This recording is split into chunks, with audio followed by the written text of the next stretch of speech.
Hello everyone. In this particular video, I will be talking about SN2 mechanism. Okay?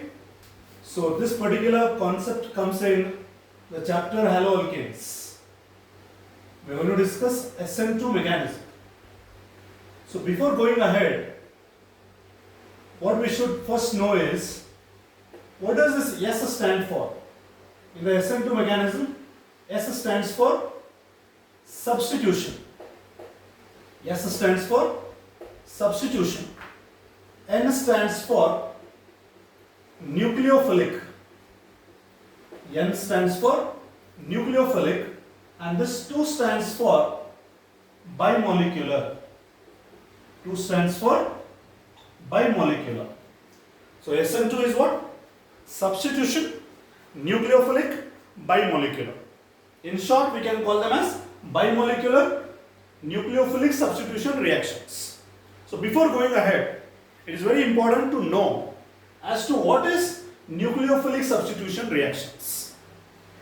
We should understand what is nucleophilic substitution reactions. These are the reactions where a weaker nucleophile in the molecule is substituted by the stronger nucleophile. One molecule alli weak nucleophile irtada, and that will be substituted by stronger nucleophile. Before that, you should know what is nucleophile. So what is a nucleophile? Any neutral molecule or ion which is rich in electrons and it is capable of forming a bond with electron deficient center. One molecule is ಅಥವಾ ಅದು ion ಇರಬಹುದು, but ಅದು electron rich ಆಗಿರುತ್ತೆ, ಅದರ ಹತ್ರ ಜಾಸ್ತಿ electrons ಇರುತ್ತೆ. So therefore it will be able to form a bond with electron deficient centre. ಅದು ಎಷ್ಟು ಈಸಿಲಿ ಎಲೆಕ್ಟ್ರಾನ್ ಕೊಡ್ತದ, ಎಷ್ಟು ಈಸಿಲಿ ಬಾಂಡ್ ಫಾರ್ಮ್ ಮಾಡುತ್ತೆ, based on that we classify them as weak nucleophile and strong nucleophile.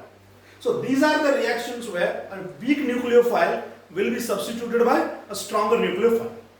Okay?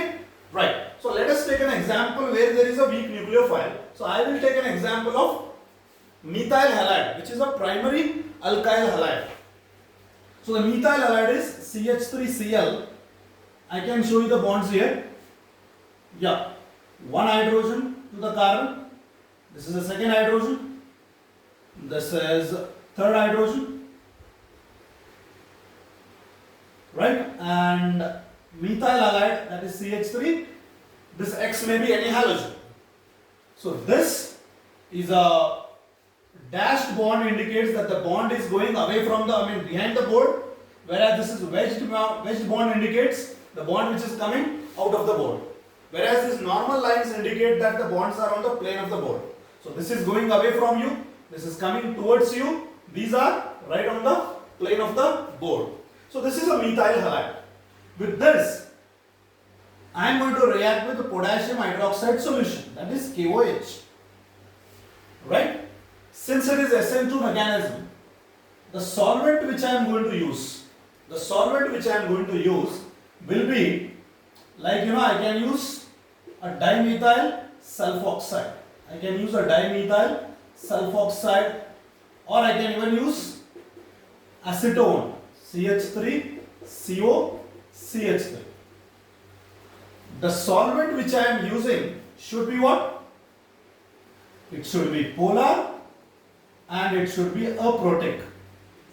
ಅದು polar ಆಗಿರಬೇಕು ಮತ್ತು ಅದು proton ಅನ್ನು ಪ್ರೊಡ್ಯೂಸ್ ಮಾಡುವಂಥದ್ದು ಆಗಿರಬಾರ್ದು. ಅದರಲ್ಲಿ ಪೋಲಾರಿಟಿ ಇರಬೇಕು and it should be aprotic. Such kind of solvent I am going to be using it. So if you closely look at this bond in the methyl halide, what is the reactant I have taken? A methyl halide, right? And what is the nucleophile I am going to have here? OH minus. The KOH is going to give me OH minus. In the methyl halide, if you carefully look at this particular bond between carbon and halogen, you should know the nature of this halogen. Halogens are what? Electronegative. Electronegative ಅಂತಂದ್ರೆ bonded pair of electrons ಅನ್ನು ಅವು they will attract with it, towards themselves. Okay? So this X will attract this bonded pair of electron towards itself. As a result, X ಮೇಲೆ ಯಾವ charge ಬರ್ತದ? Partial negative charge ಬರ್ತದ. ಆಮೇಲೆ carbon ಮೇಲೆ partial positive charge ಬರ್ತದೆ. ಈಗ KOH ನಿಂದ ನಮಗೆ ಸಿಕ್ಕಿರುವಂತಹ ನ್ಯೂಕ್ಲಿಯೋಫೈಲ್ ಯಾವುದು? OH minus. This OH minus, I told you, nucleophile ಕೆಲಸ ಏನು? ಅದು electron deficient center ಮೇಲೆ ಅಟ್ಯಾಕ್ ಮಾಡಬೇಕು. ಈಗ CX ಬಾಂಡ್ ಅನ್ನು ಕನ್ಸಿಡರ್ ಮಾಡ್ರಿ. ಎಲೆಕ್ಟ್ರಾನ್ ಡಿಫಿಷಿಯಂಟ್ ಯಾವುದು? ಎಲೆಕ್ಟ್ರಾನ್ ಕಡಿಮೆ ಇರೋದು ಯಾವುದು? C. Because halogen has taken away the electron, so carbon is electron deficient. So nucleophile will be now attacking on this carbon. So there are two ways. One, it can attack from front and it can attack from back. It cannot attack from front. ಯಾಕಂದ್ರೆ nucleophile ಮೇಲೆ ಯಾವ charge ಇದೆ? Negative charge. In front of carbon X ಇದೆ, ಅದರ ಮೇಲೂ ಕೂಡ negative charge ಇದೆ. So OH minus ಇಲ್ಲಿ ಮುಂದಿಂದ ಬಂತಂದ್ರೆ if it comes from the front, the X minus will be repelling it. So ಅವಾಗ attack will not be 100%. So therefore attack will not be effective. So therefore OH ಏನ್ ಮಾಡ್ತದ? It will attack from behind. This is very crucial step in SN2 mechanism. The nucleophile in SN2 mechanism will be attacking the electron deficient carbon from behind. It doesn't attack from front, because in the front what is there? X is there with negative charge, and that will not allow OH minus to attack on the carbon from front. So now what will happen? The OH starts forming a bond with carbon from behind. At the same time, the bond of this halogen with carbon starts breaking. So I have shown these two bonds with dotted like this. So that means what? This bond is partially broken, this bond is partially formed, the rest is same. The rest is, this hydrogen has got 3, this carbon has got 3 hydrogens. Right? Now in this particular state, you can see that carbon valency 4 idru kuda carbon is almost pentavalent. What is this? Carbon is almost pentavalent. 5 bonds ಇರೋ ತರ ಕಾಣ್ತದ. Because of that, this particular state is highly unstable state. ಈ unstable state ಗೆ ಏನಂತಾರೆ? Transition state ಅಂತಾರೆ. ಏನಂತಾರ? Transition state. ಈ transition state ಅಲ್ಲಿ ಕಾರ್ಬನ್ದು ಹೈಬ್ರಿಡೈಸೇಷನ್ ಏನಾಗಿರ್ತದ? sp2 hybridization ಆಗಿರ್ತದ. Is that clear? Only 3 complete bonds are there, so its hybridization will be sp2. So you can imagine that this is a transition state, highly unstable state. What has happened here? The nucleophile, the stronger nucleophile has formed a half bond, and a weaker nucleophile is also with half broken bond. Right? So what will happen next? The X will completely leave. The bond between C and X will be completely broken, and the bond between OH and C will be completely formed. So now, with the complete formation of the bond and the X, when completely it leaves, the structure looks like this. The structure of the final product looks like this. Right? So what has gone? The X minus has completely gone. That is leaving group. That has gone. So this is what is the product that you get. You started with what? Methyl halide with the nucleophile being OH minus. Your final product is what? Methyl CH3OH. Methyl alcohol you have got. Now you can just see that since OH minus is attacking from behind, if you consider the configuration of this and compare it with the configuration of this, what will happen? There will be inversion in configuration. Of course, this is not chiral molecule, where when it is chiral molecule, the inversion in configuration makes sense. Since it is not chiral molecule, you can just understand that if you are holding umbrella like this, if the wind comes on this side, the umbrella flips. That is called as inversion. Right? Just like that, you have a CH3 groups like this. If OH minus comes from behind, if you look at the configuration of this, it is completely flipped. The configuration of this product will be completely inversion of the reactant. And this inversion in the configuration is called as Walden inversion. What is that called as? Walden inversion.